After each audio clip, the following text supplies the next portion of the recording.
If you're looking to work out 4 days a week, meaning you only have 4 days to work out, or you just don't want to spend your entire life in the gym like I do, then I highly recommend a 4 days a week workout split. Now, I've already made an entire video covering the reason why somebody would do this split, besides the two pretty important factors I just mentioned, so you can check that one out on the channel as well. But today's video is different. I'm going to break down the ins and outs of putting together your perfect upper-lower workout program. So let's get into it.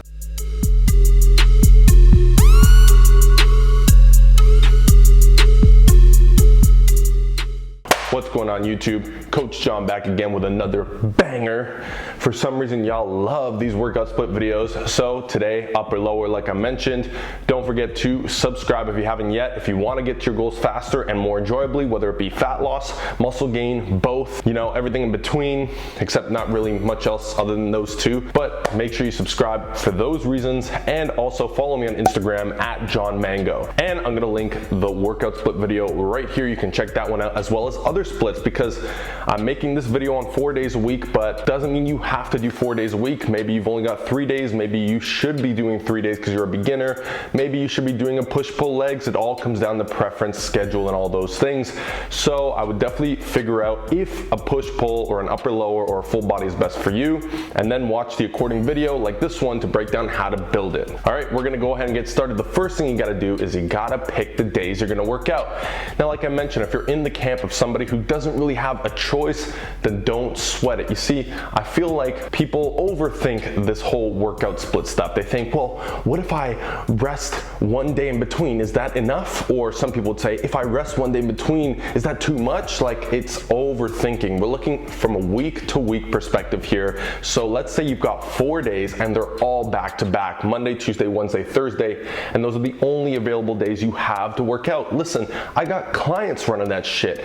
It works, okay? And again, if that's all you can do, that's all you can fucking do. So go with the 4 days that work best for you. If you have the whole week open, then my typical recommendation is Monday upper, Tuesday lower, rest on Wednesday, upper lower on Thursday, Friday, and rest the whole weekend. Again, not set in stone, but there's an example of how you can set it up. By the way, at the end, I'm gonna lay out a complete sample routine that I've just built basically on the spot according to all the little things, the little details I mentioned to you as to how to build yours. And if you're wondering, is too much rest, like 4 rest days after, or 3 rest days or 4 rest days after a workout day, is that too long? The answer is no. Just so long as you're getting enough volume each week, week to week, you'll be fine. So don't worry about the order or the scheduling of days. Just pick the 4 days, just pick them, damn it. Okay, now we're gonna split it up and we're gonna start with upper body days. So how should you go about structuring these exactly? Well, it's very basic, very straightforward. We just need to follow some fundamental principles, and the theme is going to be what you've noticed me say quite a bit so far: preference, schedule, goals. Okay, we're trying to customize this to you. So when starting to build your upper body days, you really want to look at what is your main goal here. Are you aiming for strength over muscle gain, or are you aiming for muscle gain over strength? Now, of course, you're going to do both simultaneously, but the one you focus on more is going to determine rep ranges, exercises, and so on. Now, regardless of strength gain or muscular development, you must choose compound exercises to start. I've gone over this many times before. Compounds should be prioritized. Compound lifts are essentially big exercises, and when we look at compounds for the upper body, we're looking at things like bench press, overhead press, rows for the back, pull-ups, chin-ups, shoulder presses, you know, all the variations of those exercises in between. So from there, you're going to pick your favorite one that's in accordance with weak points you want to bring up, or just overall strength you want to lift. Like, for example, if you want to be a power lifter at some point or going to a powerlifting meet soon, you're probably going to want to focus at least one of your days on the bench press, since this is a bread and butter exercise. If you want to bring up your upper chest, you can start off with the variation of an incline press. If your shoulders are lacking, start off with a shoulder press. The point there is, whatever your goal is, the very first exercise is important for you to choose in accordance with that goal. So for example, if you want to get a bigger back, do not start with the bench press. Now, when you pick this exercise, remember, you're going to have 2 upper days. So you're going to have upper A and upper B, since you're hitting them twice a week, which is obviously good for the frequency. However, you can actually alternate both days, and I do recommend doing this simply to keep your training a little bit more fun. If you do the exact same thing, 2 different workouts, 4 days a week, all the time, you might get bored of it. That's gonna lower adherence. So you can pick, let's say, an incline bench because you want to bring your upper chest up.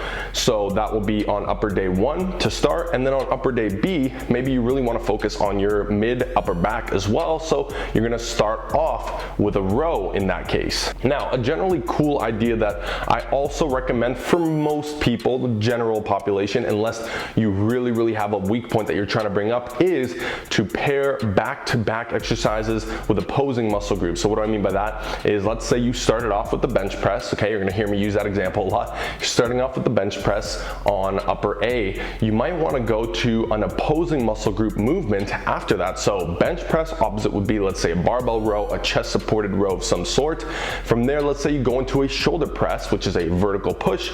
Perhaps you'd like to do a vertical pull afterwards. The reason for this is because obviously you can go back to back from the bench press straight to the pull-ups without having to rest, and you're ready to go. Those muscles are warmed up. And as a matter of fact, I made a video on antagonistic supersets, and you can include those as well for the sake of saving you some more time, and you still are able to keep pretty high performance when doing those. So you can check that video out as well if you want. But the theme there is whatever workout you're starting with, whatever exercise, typically aim to have the antagonistic muscles worked on the second exercise and just alternate back and forth. Now you might be wondering, well, how many more exercises should I have? Generally, I recommend main compounds, in other words, the bread and butter of your lifts, of your workouts, to be 1 to 5 exercises. This is really going to depend on time and how much time you're spending towards each exercise. Now, upper body days, you're not acclimating to hundreds and hundreds of pounds usually, and so for this reason, you can usually do a little bit more exercises on an upper day than a lower day. So let's just say I would generally recommend 4 exercises because, like I mentioned before in the example, you can get a good press for the chest, a good press for the shoulders, and 2 different variations of angles for your back. For each of these exercises, I generally also recommend 3 to 5 sets to make sure you get adequate volume per session throughout the week.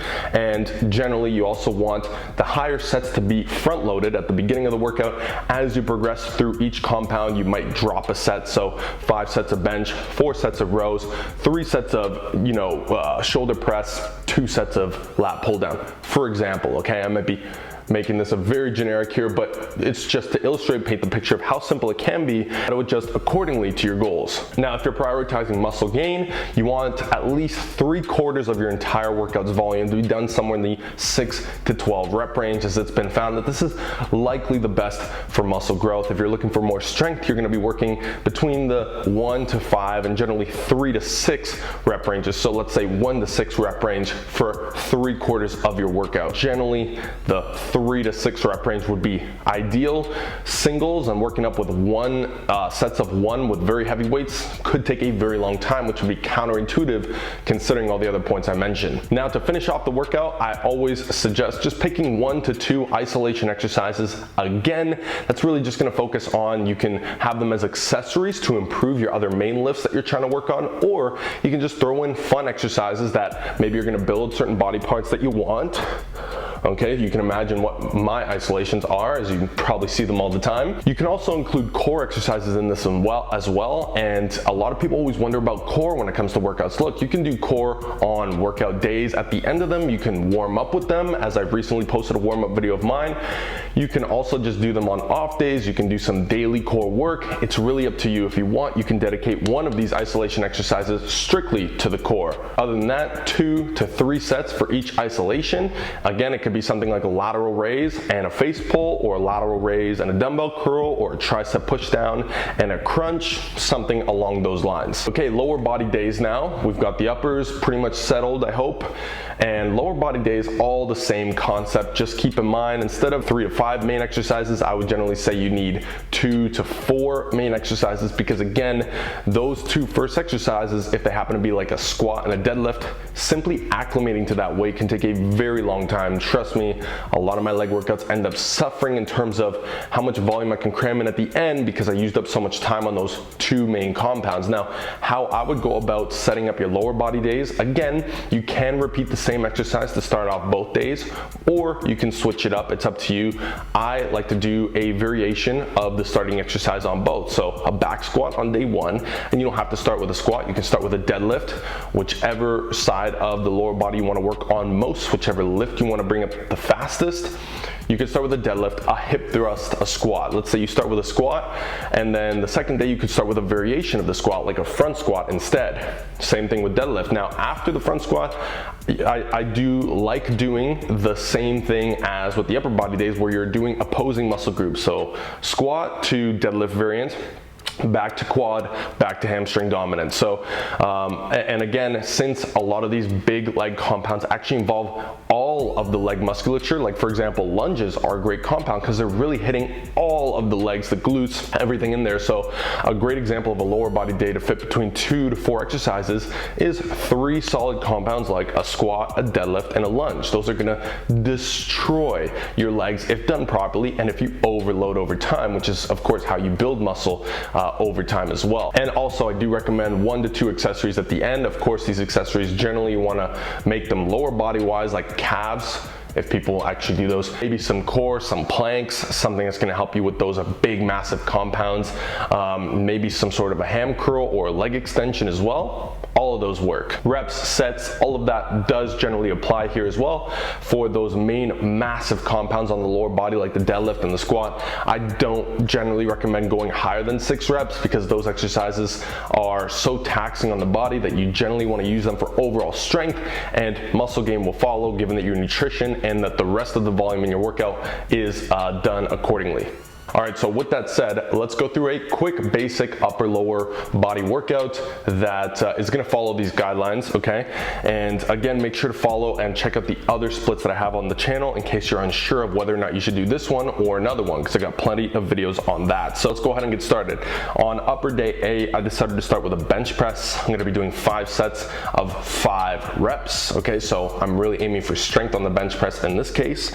Right after that, I'm gonna go to a pull-up. I'm just doing straight sets, so bench press to start, 5 by 5 pull-ups, gonna be a 4 by 6, okay, so a little bit higher reps, less sets. Dumbbell shoulder press, seated, is up next. I'm gonna be doing 3 sets of 8 reps there, so you'll notice my sets are coming down each exercise, my reps are going up slightly as they come down to sort of match volume in that way. Then I go to a chest supported row as my last compound exercise for 2 sets of 12 reps. And to finish it off, I'll have 2 isolation exercises. One is gonna be a pec fly with a cable, and one is gonna be a lateral raise, each for 2 sets of 12 to 15 reps. Then we move on to lower day A. Let's say in my case it's gonna be on a Tuesday. I'm gonna start off with a front squat, and that's gonna be 4 sets of 6 reps. Then I'm gonna move to a deadlift, which is also 4 sets of 5 reps. After that's gonna be a lunge, and that's simply 3 sets of 12 reps on each leg. Just 3 exercises in that case, because it's gonna take a long time and it's gonna take a lot out of you, and you're gonna see some massive muscle growth in your legs from just those 3 exercises if you execute them properly with proper technique and proper overload over time. And the isolation is gonna be calf raises and leg curls. Now you can even superset those as I like to do, so I'm gonna go ahead and say I superset leg curls, calf raises, 4 total sets of 8 to 12 reps. Next, we're moving on to upper day B. And upper day B, I'm starting off with a bench variation incline bench.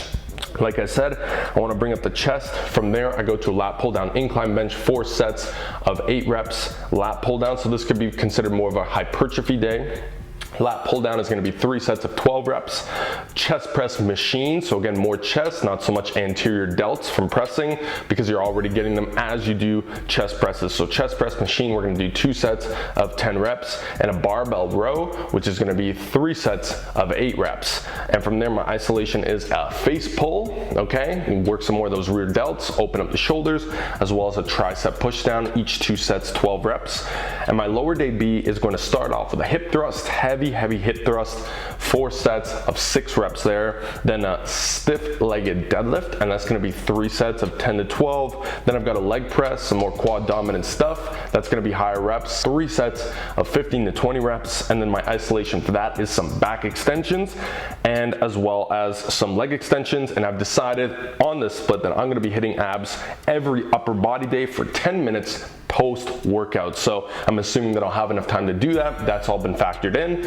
And just like that, I have a very solid, good foundation for a workout program that's gonna give me 4 days a week. And remember, just because you're working out 4 days a week doesn't mean you're missing out on gains somebody else is getting because they're working out more days a week than you.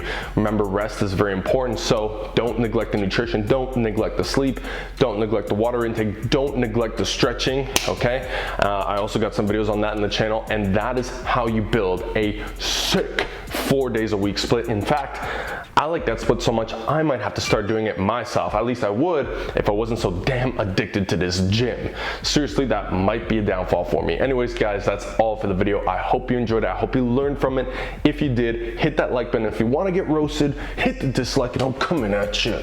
All right? No, seriously, I actually wouldn't even know if you disliked it. Leave a hate comment if you want me to roast you, all right? Don't actually do that though. Hopefully you all enjoyed it. There's no need to leave that. Share with your friends, comment below whatever else you want to see on the channel, and don't forget to subscribe so you don't miss out on my weekly videos. I'm out. I'll see you in the next one.